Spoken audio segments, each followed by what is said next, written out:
Students, let us see the solution of assignment of lecture 1.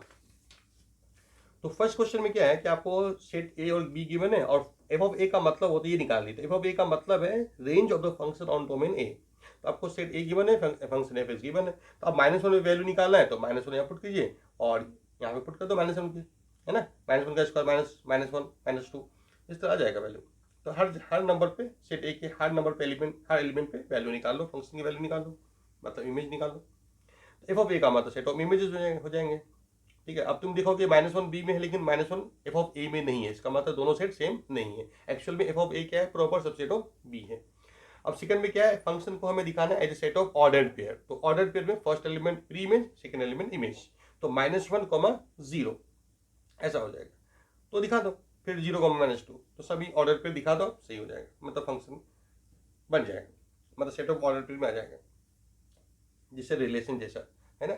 अब हमें क्या set A to be, इसको arrow diagram representation कराना है हमें, है ना, through the arrow diagram method में दिखाना है। तो अब दिखा दो, कनेक्ट कर लो। हमें -1 पे 0, 0 पे 1 -2 था तो 0, -2, इस तरह सभी एलिमेंट को कनेक्ट कर दीजिए, आपका आ जाएगा। अब सेकंड क्वेश्चन में क्या है कि हमें बताना है कि इस सेट से इस सेट के बीच में कितने फंक्शन जितने बन सकते हैं उसको हमें शो करना है। क्लियर है। अब आप देखो ध्यान से, या तो फंक्शन का एक इमेज वाला फंक्शन भी बन सकता है, दो इमेज वाला फंक्शन भी बन सकता है, जिसमें एक ही इमेज वाला फंक्शन दो बनेंगे, एक ये और ये, और दो इमेज वाले दो बन जाएंगे, अल्फा का 1 बीटा का 2, या अल्फा का 2 बीटा का 1 इमेज, ऐसा हो जाएगा। तो इस तरह से 4 फंक्शन बन जाएंगे। अब आ जाइए नंबर 3 में। अब हमें क्या करना है, इसका ग्राफ प्लॉट करना है। तो ग्राफ प्लॉट करने के लिए ये सभी पॉइंट को प्लॉट करने होते हैं, समझ में आ गया। तो वैल्यू निकालो, f1 कितना है, 2 है, f4 है 3, f9 है कि रूट एक्स, f(x) क्या दिया हुआ है, रूट एक्स प्लस 1, यहाँ पर करके निकाल लो, f1 रूट 1 प्लस 1, इस तरह से आ जाएगा। अब इन्हीं पॉइंट को प्लॉट कर दीजिए, ठीक है, 1,2 आ जाएगा ये पॉइंट, है ना, और फिर 4,3 ये पॉइंट हो गया, और 9,4 ये पॉइंट हो गया। ये 3 पॉइंट को दिखाना है, इसको मतलब ज्वाइन नहीं करना है। क्लियर, डोमेन में 3 एलिमेंट है। नंबर 4 में क्या करना है, हमें प्री इमेज निकालनी है ना। क्लियर है। तो अगर आप अगर मान लो कोई फंक्शन है एफ, एक्स का इमेज है वाई, तो वाई का प्री इमेज एक्स है, तो वो कह ये कैसे मिलेगा। तो आप क्या करो, वाई का प्री इमेज निकालना है तो एफ ऑफ एक्स को वाई के बराबर करो और सॉल्व करके एक्स निकाल लो, कुछ भाई आपको प्री इमेज मिल जाएगा। ठीक है, तो अब क्या, F of x suppose pre image जो -2 निकालना है तो एफ ऑफ एक्स -2, फिर आपको आ जाएगा। इसको सॉल्व कर लीजिए, एफ ऑफ एक्स 0 लो और सॉल्व कर लो, ठीक है ना। अब इसको हिडन ट्रायल मेथड से x का वैल्यू 1 पुट करने में 0 रहा है, इसलिए x -1 फैक्टर होगा, फिर इससे डिवाइड करके रिमेनिंग क्वालिटी एक्सप्रेशन मिल जाएगा, फिर इसको सॉल्व करके आ जाएगा। तो मतलब आ गया -2 का प्री इमेज क्या हो गया, 1 -2 आ गया। क्लियर है। और 0 का प्री इमेज हो 0 एंड √3 -√3 3 प्री इमेज हो जाएंगे। नंबर 5, अब हमें क्या करना है, क्या यहाँ पे दिया हुआ है कि फंक्शन f जो है वो a क्रॉस b है, ए में 5 एलिमेंट्स है। सपोज आपका बी में 2 एलिमेंट हो जाए तो क्या होगा, ए क्रॉस बी में क्या होता है, ए का है ना A1 भी आता है, A2 भी आता है, फिर B1 B2 सब आता है, तो इसका मतलब ऐसा हो जाएगा। क्लियर है। अब इसमें होगा क्या कि हर एलिमेंट का 2 इमेज हो जाएगा, जो फंक्शन के अगेंस्ट है। क्लियर है। लेकिन इसका मतलब है कि फंक्शन ए क्रॉस बी तभी हो सकता है, ए क्रॉस बी फंक्शन तभी हो सकता है जब आपका इस सेट में एक ही एलिमेंट होगा। तो फिर क्या होगा, हर element is connected to 1 element, इसका मतलब सबका इमेज फिर 1 हो जाएगा, चलेगा, मतलब इसलिए एनओबी 1 होना चाहिए। अब आ जाओ क्वेश्चन नंबर 6 में क्या बोला गया, एफ ऑफ आई दिया हुआ है less than equal to 2i, और एस से एस हमें फंक्शन बनानी है, कितने बनेंगे। तो अब क्या करो, f1 की वैल्यू निकालो, कितने हो सकते हैं। f1 less than equal to, इसका मतलब 1 हो सकता है, 2 हो सकता है, क्योंकि इन्हीं में से आपको f1 चाहिए। तो इसका मतलब f2 कितना, लेस देन इक्वल टू 2 × 2 4, है ना। तो इसका मतलब ये पॉसिबल वैल्यूज है, f2 का 4 एलिमेंट पॉसिबल है, f3 के लिए 4 वैल्यूज, f4 के लिए 4 वैल्यूज। तो इसका मतलब हमने क्या पता, फंक्शन जब भी वैल्यू काउंट करना, फंक्शन काउंट करना है, तो हमको क्या बताया था कि इसके सभी एलिमेंट को आप प्लेस समझ लो। तो 4 प्लेस हो गया और सभी प्लेस को फिल कीजिए। तो इसको फिल करने के लिए 2 ही ऑप्शन है, 1 रख सकते हैं, 2 रख सकते हैं, लेकिन बाकी सब के लिए 4 ऑप्शन है, 4 वेज से सबको फिल करेंगे। तो इसको फाइनली इसको मल्टीप्लाई कर दो, तो नंबर ऑफ फंक्शन आ जाएंगे 128। अब सेकंड क्वेश्चन में क्या बोला गया, अब देखो यहाँ पे ये डोमेन और ये कोडोमेन के बीच में क्या वाई एक्स का फंक्शन है कि नहीं। अब देखो कोई एक एग्जांपल बता रहा हूँ, सपोज ये 1 एलिमेंट यहाँ पे, अब 1 का हमें प्री इमेज देखना कितने हैं, तो x की जगह रख दीजिए भाई, वाई स्क्वायर x है ना, x की जगह 1 रख दो, एक y आ जाएगा +-1। इसका मतलब है कि इस एलिमेंट का 2 आपका इमेज है, तो एक एलिमेंट का 2 इमेज तो फंक्शन होगा ही नहीं, समझ में आ गया है ना। यूनिक इमेज होना चाहिए किसी भी नंबर का, तो फंक्शन ही नहीं है। लेकिन 0 to इन्फिनिटी में क्या होगा, क्योंकि यहाँ तो -1 तो है ही नहीं, है ना, तो इसीलिए 1 का इमेज तो 1 ही मिलेगा। कोई भी एलिमेंट ले लो, आप 4 ले लो, उसका इमेज आपको एक ही मिलेगा, 2, है ना, हर एलिमेंट का एक ही भी मिलेगा, इसका मतलब फंक्शन हो जाएगा। तो इसका मतलब डोमेन पे भी डिपेंड करता है, डोमेन कोडोमेन पे भी डिपेंड करता है, और एक्सप्रेशन पे भी डिपेंड करता है फंक्शन के लिए। क्लियर।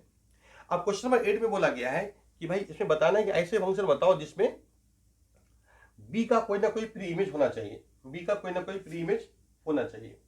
क्लियर है। अब बताइए एटलीस्ट 1 प्री इमेज, है ना, ऐसा फंक्शन कितने बनेंगे, यानी इसका मतलब रेंज में बी आना चाहिए, रेंज में बी आना चाहिए। क्लियर है। अब ऐसा करो, क्या करो, इसमें टोटल फंक्शन निकालो विदाउट एनी रेस्ट्रिक्शन। तो हमने बताया था इसके सभी प्लेस को, इसके सभी नंबर्स को प्लेस समझ लो, 5 प्लेस है, और सबको भरने का ऑप्शन है 4 वेज, तो 4 की 5 टोटल फंक्शन बन जाएंगे। अब ऐसे फंक्शन से माइनस कर दो जिसमें रेंज में बी ही नहीं है, इसका मतलब वो फंक्शन ए सी डी से बना है, तो वो 3 की 5 हो जाएंगे, और माइनस करके निकाल दो। क्लियर है।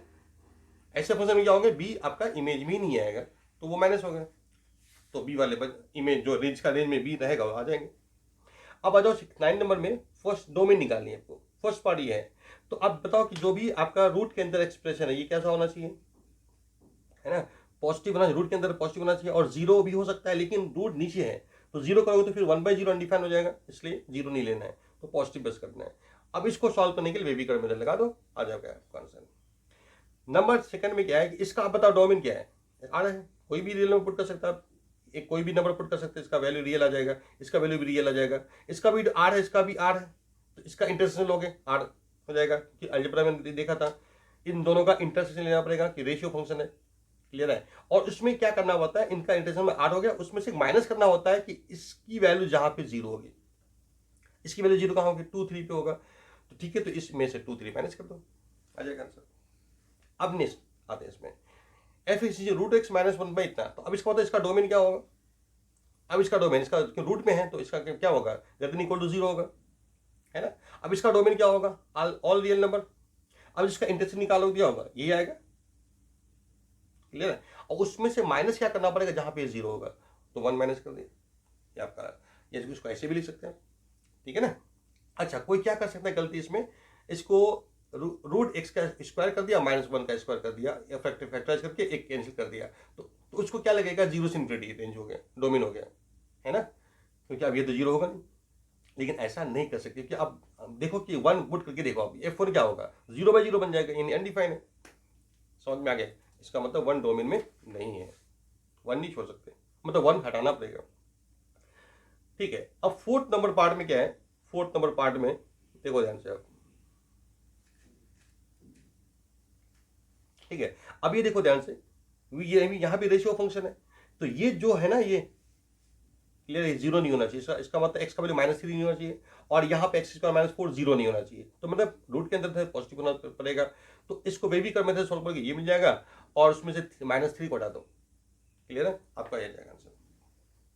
अब आ जाए इसमें आते हैं, तो रूट लॉग लॉग है, मतलब रूट के अंदर लॉग है, तो ये वैल्यू क्या होना चाहिए, ग्रेटर इक्वल टू 0 होना चाहिए। अब इस लॉग को हटाएंगे, क्योंकि बेस आपका 0 से 1 है, तो आपका डायरेक्शन चेंज होगा इनइक्वालिटी का, और हाफ 1/4 और 0 होगा, ठीक है, डायरेक्शन चेंज हो गया। अच्छा, यहाँ पे एक चीज और करना पड़ता है, जो लॉग के अंदर एक क्वांटिटी है दैट मस्ट बी पॉजिटिव। अब चूंकि आपका 1 से कम आ गया ना, ये 1 है, 1 से कम आ गया, तो 1 से कम रास्ते जब आएंगे पीछे, तो बीच में तो 0 भी मिलेगा, और वहां से जब कम होगा तो निगेटिव वैल्यू हो जाएगा, इसका मतलब आपको फिर 0 से ग्रेटर करना जरूरी है। क्लियर है, कर दिया। और इसको सॉल्व कर लेंगे, 2 पार्ट हो गया इनइक्वालिटी का, ये और ये, और दोनों कंडीशन साइमल्टेनियस ट्रू होना चाहिए, इसका मतलब क्या करना पड़ेगा, इंटरसेक्शन करना पड़ेगा। जब भी ऐसा कई कंडीशन आ जाए साइमल्टेनियसली ट्रू होगा उसको, तो उसका मतलब वहां पे इंटरसेक्शन लेना पड़ता है। ठीक है। अब इंटरसेक्शन लेने के बाद आपका आंसर आ जाएगा, ये नंबर लाइन ड्रॉ करके आप इंटरसेक्शन निकाल सकते हैं। अब हम सेकंड क्वेश्चन 6th पार्ट में आते हैं, इसका हमें क्या करना है, डोमेन निकालना है इस पूरे फंक्शन का। तो यहाँ भी तो रूट के अंदर एक्सप्रेशन है, that must be greater equal to 0। ठीक है। अब लॉग को हटाओगे 10 की पावर 0, 1 से ज्यादा आ गया, तो जब 1 से ज्यादा आ गया तो अब तो सब पॉजिटिव हो ही है ना, जब 1 या 1 से ज्यादा आएगा तो सब सारा नंबर पॉजिटिव है, इसका मतलब ये जो एक्सप्रेशन जो लॉग के अंदर है दैट मस्ट बी पॉजिटिव, तो ऑलरेडी हो गया वो, इसका मतलब 0 से ग्रेटर करने की जरूरत नहीं है। बस इसको सॉल्व कर लो, जो आंसर आएगा वही आपका डोमेन हो जाएगा। अब यहाँ था सेवंथ पार्ट में आते हैं। इसमें लॉग के अंदर क्या दिया है, बस बेस में आपका वेरिएबल कर दिया है, बेस वेरिएबल कर दिया है। क्लियर है, यहाँ चेंज ये है। तो यहाँ पे आपको आपको जब लॉग हटाओगे, ये तो करना ही है आपको। अब इनइक्वालिटी सॉल्व करने के लिए लॉग हटाना पड़ेगा। तो लॉग हटाने से पहले आपको बेस जानना होता है कि 1 से कम है या 1 से ज्यादा है। तो यहाँ पे दो केस आपको लेके चलना पड़ेगा। एक केस है कि 1 से ज्यादा मान लिया, तो यानी x की वैल्यू 4 से ज्यादा आप मान के चलो। क्लियर है? तो केस 1 का मतलब ये हो गया कि आप ये मान के चले कि x का वैल्यू अब 4 से ज्यादा ही होगा, यानी 4 से आगे जितना डोमेन वाला पार्ट है वो मिल जाएगा आपको यहाँ से। ठीक है, तो ये मान लिया 1 से ज्यादा, मतलब ऐसा नंबर मान लिया, इसका मतलब बेस 1 से ज्यादा मान लिया, इसका मतलब है कि आप लॉग हटाएंगे तो डायरेक्शन चेंज नहीं होगा। अब चलो यहाँ पे देखो 1 से ज्यादा आ गया, इसका मतलब ऑलरेडी सब ये नंबर क्या हो गया, लॉग के अंदर का एक्सप्रेशन पॉजिटिव हो गया, इसका मतलब 1 से 0 से ज्यादा करने की जरूरत नहीं। तो अब ये कंडीशन ये क्यों हो गया। अब दूसरा देखो यहाँ पे एक ये आ गया, इसको सॉल्व करेंगे तो ये केस 2 बन गया, है ना। मतलब ये आपका एक कंडीशन 2 हो गया, मतलब सेकंड कंडीशन लॉग हटाने के बाद जो उसका आंसर ये आया। फिर इसका हमें क्या करना होता है, इंटरसेक्शन लेना होता है, क्योंकि एक केस में जितने भी कंडीशन बनेंगे that must B simultaneously true, तो उसमें क्या होता है, इंटरसेक्शन लेना पड़ता है। क्लियर है, ये आ गया। अब केस 2 में क्या हुआ, हमने बेस को मान लिया 0 से 1, या तो बेस 0 से 1 होगा या 1 से ज्यादा होगा, यानी इसको सॉल्व करेंगे, है ना, तो यह बन जाएगा। यानी ये हमने मान के चला कि ये आपका x है, यानी 7/2 से 4 के बीच में जितना डोमेन का पार्ट है वो मिल जाएगा यहाँ से। अब लॉग हटाओगे तो क्या होगा, यहाँ पे यहाँ भी लॉग वैसे हटेगा, लेकिन चूंकि 1 से कम आ गया, इसका मतलब 0 से ज्यादा करना जरूरी है, ये कर दिया। अब इसको दो यहाँ कंडीशन, इसको सॉल्व, यहाँ पे दो कंडीशन आ गया, अब इसको सॉल्व करना है आपको, फिर इसको सॉल्व करना है, तो दो इनइक्वालिटी बन गए, इसको सॉल्व करके निकाला, इनको सॉल्व कर ये मिला, बेबी कर्व से निकालेंगे सब, इसको सॉल्व करेंगे बेबी कर्व से तो ये मिल जाएगा। अब हमें करना क्या होता है, अब ये भी ऐसा केस में है क्या है, इसको ऐसा होना पड़ेगा, क्योंकि हम मान के चल रहा हूँ कि एक्स आपका यहाँ से आता है, ये और ये फिर ये तीनों का क्या करना पड़ेगा, आपको इंटरसेक्शन लेना पड़ेगा। क्लियर है, और जब नंबर लाइन ड्रॉ करके इंटरसेक्शन निकालोगे आपको कुछ भी नहीं मिलेगा, कि ए केवल यहाँ पे है और ये इस रीजन में बी सी कहीं नहीं है, तो आपका इंटरसेक्शन 5 हो जाएगा। क्लियर है, तो तीनों का इंटरसेक्शन 5 हो गया। अब ये केस 2 का फाइनल आंसर होगा, और यहां जो हम इंटरसेक्शन लिया था ये केस 1 का फाइनल आंसर है। क्लियर है, तो अब दोनों केस 1 और केस 2, हर केस से जो जो आंसर आएगा उसका यूनियन करना पड़ता है। क्लियर है, और फिर आपका केस 2 का आंसर 5 है, तो आपका फाइनली आपका केस 1 का ही आंसर हो गया, तो मतलब ये डोमेन हो गया। क्लियर है, तो इस तरह से हमने सॉल्यूशन देख लिया आपका लेक्चर 1 का असाइनमेंट का। ठीक है, थैंक यू।